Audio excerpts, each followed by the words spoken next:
ज्योतिषी गार्डन में आयोजित 7 दिवसीय शिव महापुराण कथा का बुधवार को श्रद्धा एवं भक्ति भाव के साथ समापन हुआ। 7 दिनों तक कथावाचक पंडित संजय शर्मा गौतम ने श्रद्धालुओं को शिव महापुराण के विभिन्न प्रसंगों का रसपूर्ण वर्णन कराते हुए भगवान शिव की महिमा, भक्ति एवं सनातन संस्कृति के आध्यात्मिक महत्व से अवगत कराया। कथा के दौरान प्रतिदिन बड़ी संख्या में श्रद्धालु कथा श्रवण के लिए पहुंचे और भगवान शिव की भक्ति में लीन नजर आए।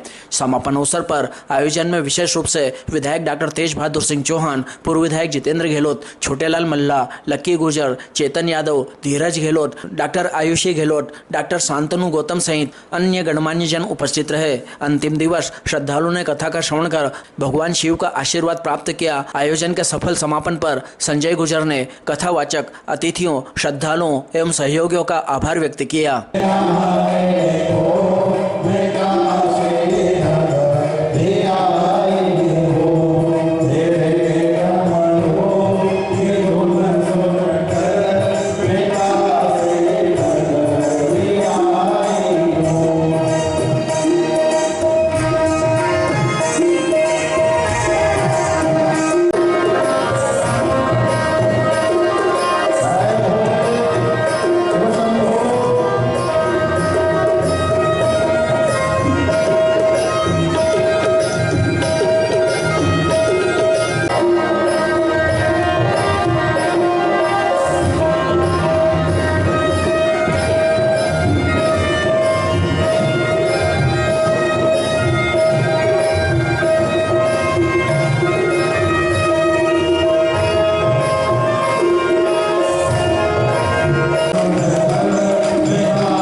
महादेव चरण में स्वीकार कीजिए, सबका किया है मेरा भी उद्धार कीजिए,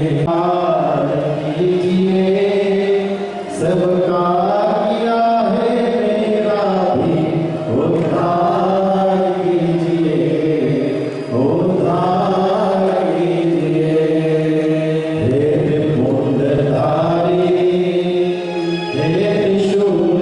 वो स्वयं त्रिशूलधारी है, उद्धार करने वाला। जाओ उसके दरवाजे में उससे कहो, हे त्रिपुंडधारी, हे त्रिशूलधारी, आपके चरणों में नमः है, आप सबका उद्धार करते हैं, ऐसे मेरा भी उद्धार आप कर दीजिए। ऐसे उद्धार बाबा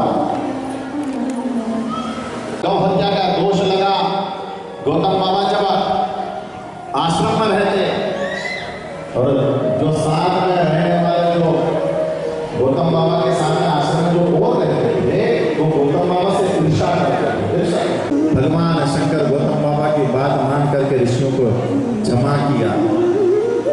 जिस जगह पर भगवान शंकर प्रकट हुए थे, उसी जगह पर गंगा को भगवान शंकर ने प्रकट कर दिया।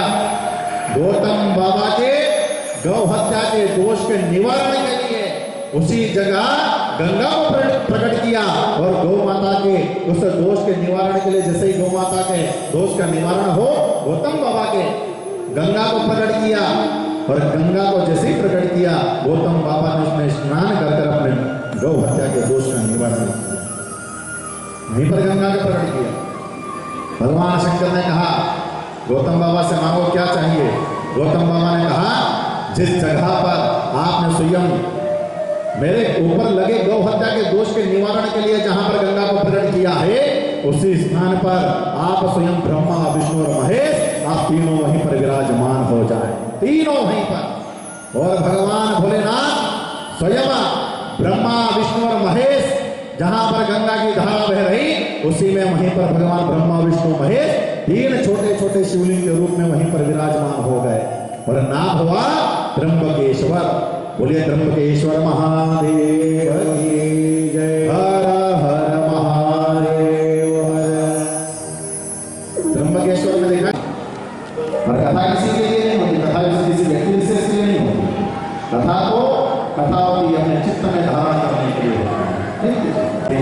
आए तो उनके स्वागत का क्रम देते हैं। शिव शंकर भोलेनाथ की जय।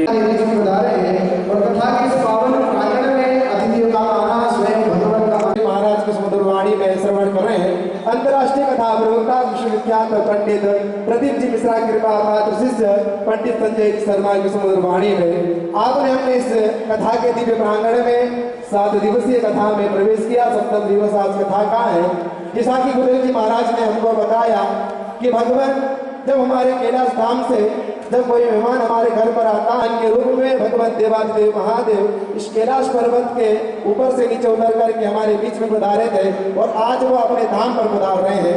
तो आप भगवान देवादेव महादेव से ऐसी प्रार्थना करें कि भगवान हमारे सारे दुखों का विनाश करें, हमारे सारे मंगल कार्य करके हमारे ऊपर कृपा आशीर्वाद की अलौकिक कथा हमको सौभाग्यशाली है। हम बड़े ही चरणवती का पावन तट राजा जनमेजय जी की पावन धरा पर इस कथा का लाभ लिया।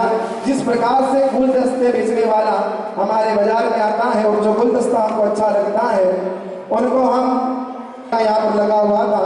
जो बात आपको इस कथा के माध्यम से अच्छी लगी हो उन बातों को अपने जीवन में अवश्य उतारे, अपना जीवन सुधारे, अपने इस कथा का अपने इस जीवन को धन्य बनाओगे। ऐसे ही हमारे बीच में अतिथि है डॉक्टर धनवंतरी से भी हमारे बीच में मौजूद है डॉक्टर शांतुरी जी गौतम। आपसे भी विनम्र आग्रह कि मंच पर प्रदान करके परम श्री गुरुदेव जी महाराज से आशीर्वाद करें।